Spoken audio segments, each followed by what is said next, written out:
This is a book by Diane Vaughan, and it talks about the 1986 Challenger space shuttle mission. She's a sociologist, and she was hired to investigate how this happened, right?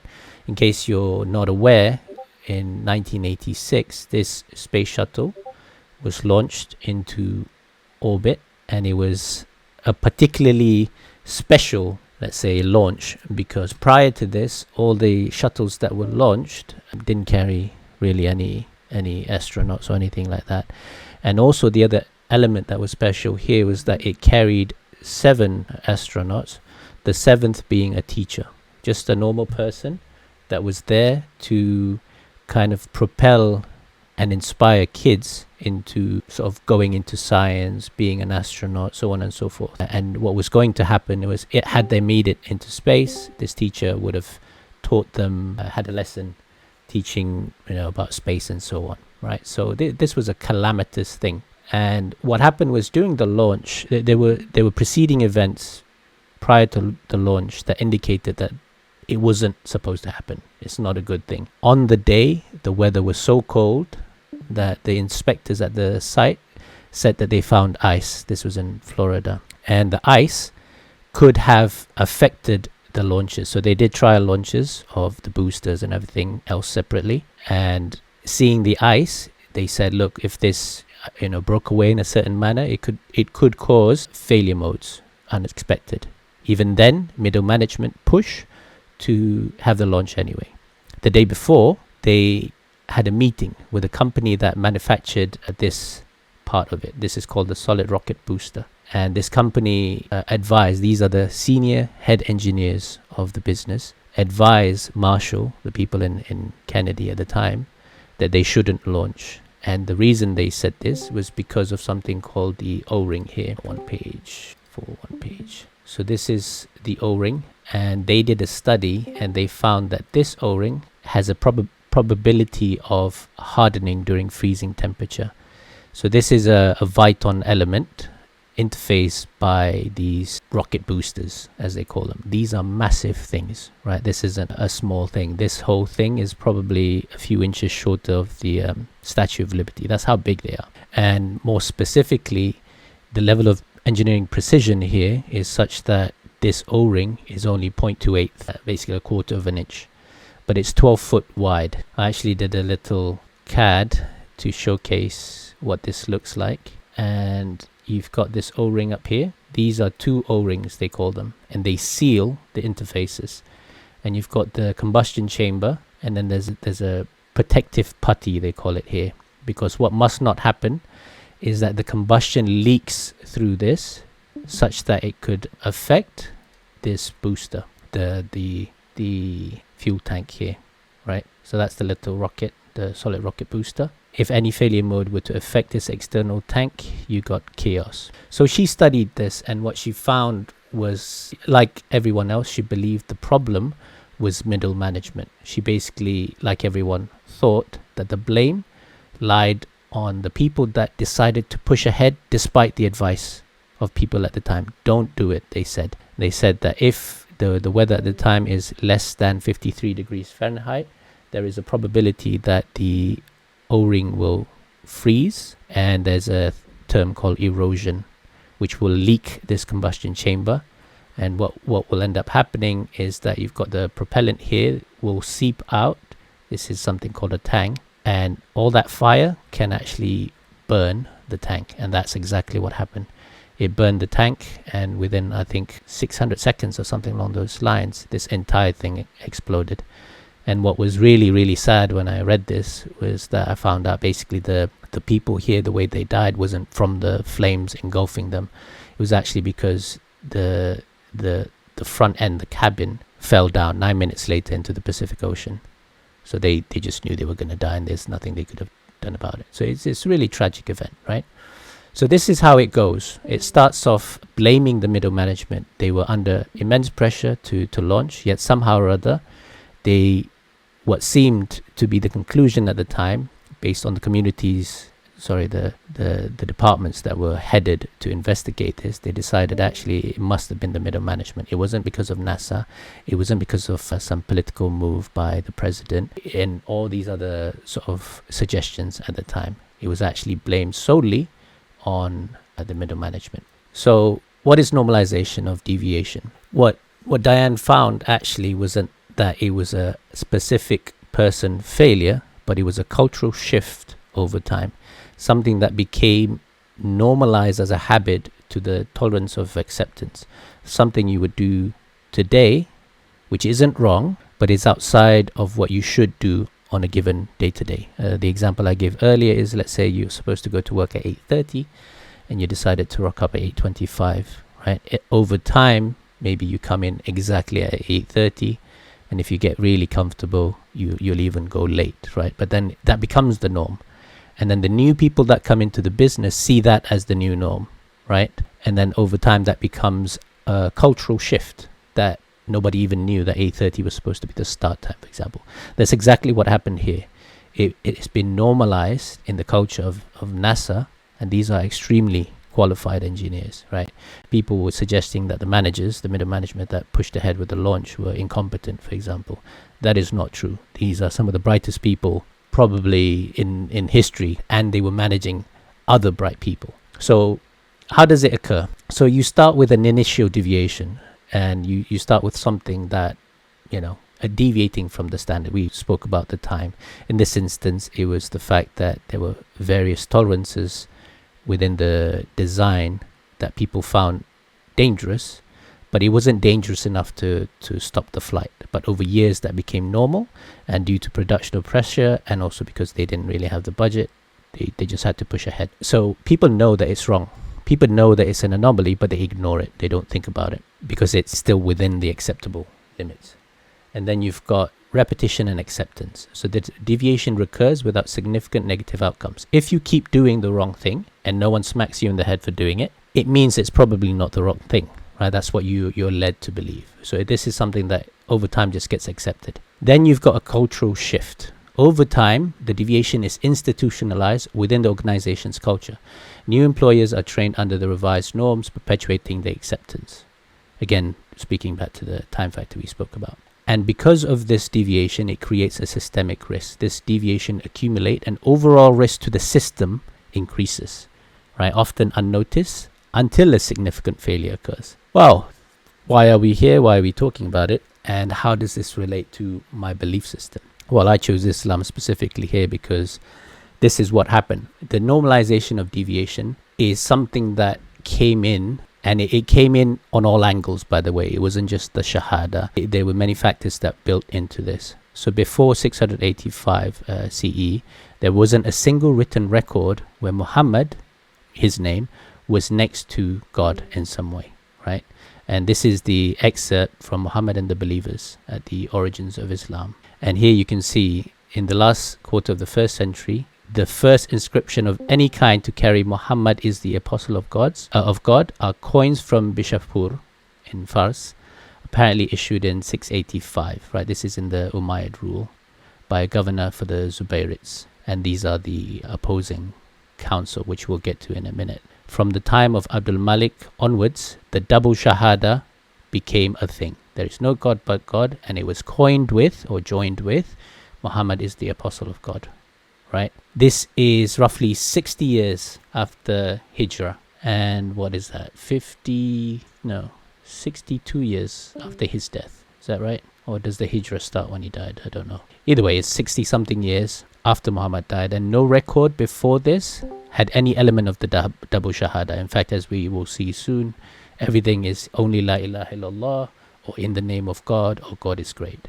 Words to that effect. So you can see here, similar to what we saw earlier on the deviation, the initial deviation is the double shahada, right? And at the time when it was instituted, it wasn't intended to be, I want to associate a partner to God, right? They're not that foolish.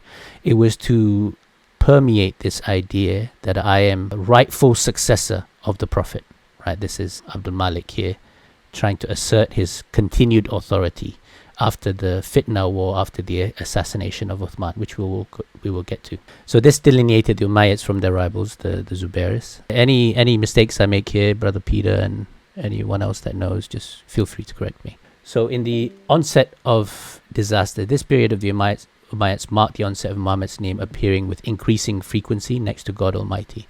From this point forward, this became a normal thing, right? It doesn't just appear in coins now, it appears in paperwork, it appears in legal framework. And as we know now, it is just something we accept. This is the normalization of the deviance. And obviously this has damaged the image of Islam. So here's the history. Before the Umayyad Caliphate, the people responsible for the sharika, or the association of Muhammad with God, there were two primary caliphates. You've got the Rashidun Caliphate between 630 and 661, and it started with Abu Bakr. These are all the Sahaba, as they call them, of the Prophet, right? The contemporaries of the Prophet. He was the first caliph, and he was focused solely on the Arabian Peninsula, addressing the Ridda Wars. So this is the Apostasy Wars. I've linked Brother Jonathan's video here, which explains that actually this is also the first institutionalization of hadith into the culture. And the hadith that they fabricated was apostasy laws, because people were, as soon as Muhammad died, almost as soon as Abu Bakr came in, they were like, all right, I want to go back and doing my own thing, whatever the thing was. To consolidate this, they then fabricated hadith saying that anyone who left the religion would be terminated, would be killed, right? This is not something that Muhammad ever taught, nor is it anything in the Quran. They may try to infer that, but it doesn't exist. And then you've got the second caliph, where the Islamic empire extended, and the Byzantine and the Sasanian territories. And he sort of developed a lot of legal and administrative framework. You can see the Islamic empire here starting to grow. And then you've got Uthman. He was the third caliph, and the person we believe compiled the Quran, right, as per Muhammad's instruction. His rule faced a lot of criticism because we believe to do with the two false verses. I've linked Peter's article here talking about the two false verses. And then you've got finally Ali, who contested this, the fourth caliph, who ruled marked with internal strife and conflict. And this created this first fitna, or the civil war, and he was also assassinated. Then you've got the Umayyad Caliphate. And this time period is when that started seeping in, this idea that I need to assert my identity and authority by putting Muhammad into the coins, putting Muhammad in here, there, and wherever. And established by Muawiyah after the end of the first fitna, this is the establishment of the dynastic rule and expansion of Islam. So this is another good way of looking at this successive deviation. Right, this is following Peter's article, the tales of the coin. If you look at the coins starting from the very first during Muhammad's time, 652 or a little bit after, you can see there was this wording there, which is Jayyid, valid or good, and then it goes into over time. This is, as I scroll down, this is just different moments in time, and then it says Bismillah, in the name of God. Here, Lillah, to God. You've got again Bismillah there. You've got Bismillah, in the name of God, and then Al-Malik, the master, and then Bismillah Al-Hukum, the judge, and then this one is Bismillah Rum, the name of God, the Lord of judgment. And then you've got a slight interesting thing added here, right? This is the year that Yazid came into power, so this is year 1 of Yazid. And then you've got by God, onto God. This is at the back of the coin. So at this point they're like, what's the harm? I'm not really adding anyone there. And then you've got the infamous Bismillah, Allahu Akbar. This is where it became kind of the popular mantra of Muslims nowadays. I mean, this is completely acceptable. Obviously, we're glorifying God.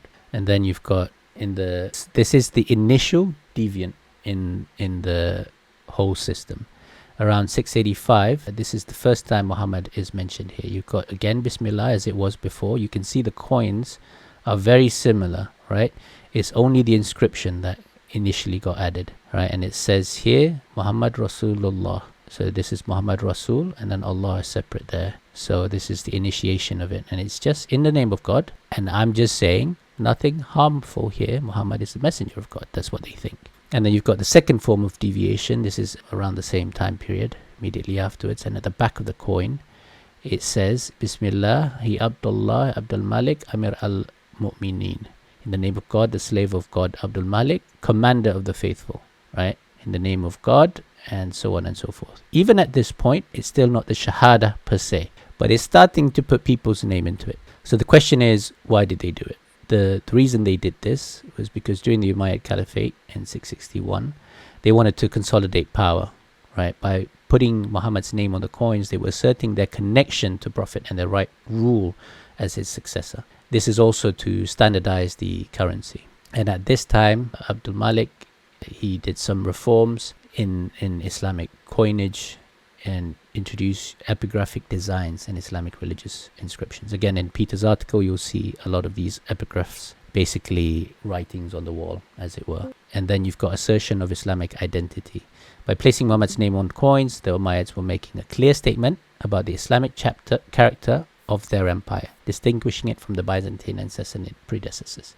So what we need to see here is that they wanted to have their own identity, right? They wanted to delineate themselves, differentiate themselves from the Christians, from the Jews.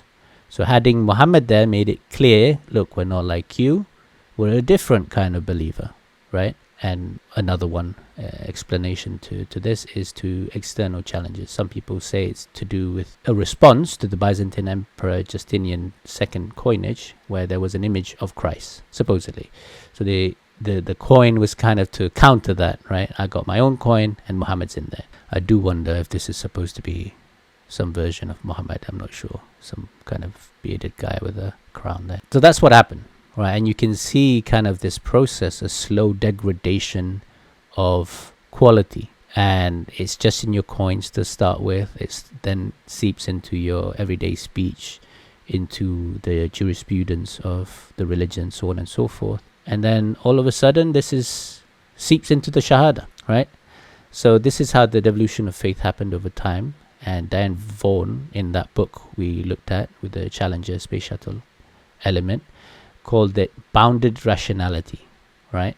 It is unclear if the Caliphate at the time intended to associate a partner to God, but it is clear that their initial motives were to strengthen their foothold of their rule and their belief system.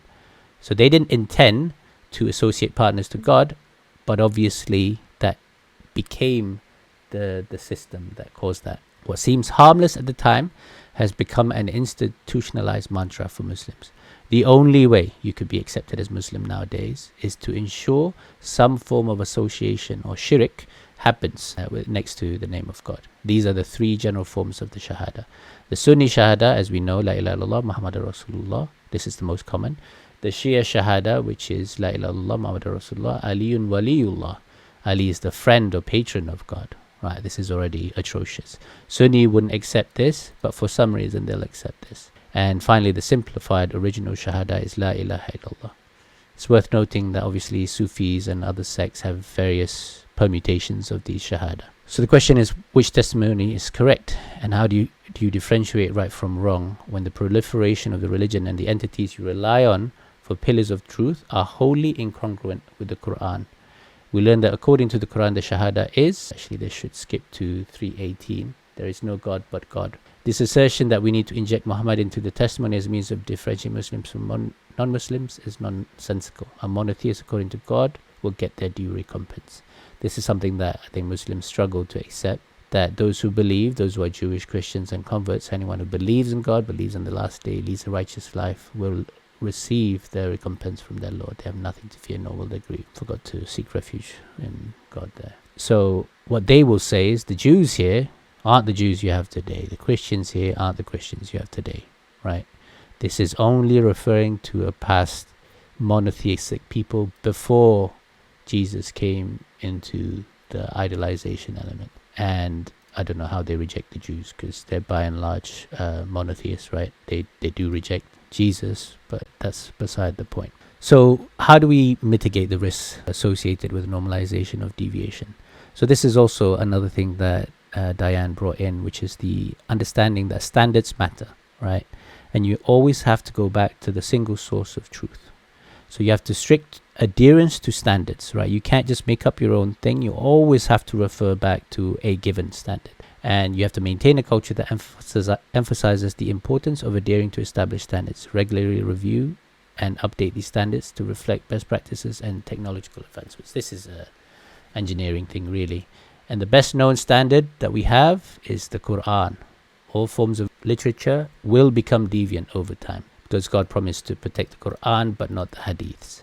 So this, Shaitan Rajim, in 2:2, God says the scripture is infallible, a beacon for the righteous. And you need to continuously monitor these changes over time. Implement robust monitoring systems to detect deviations early.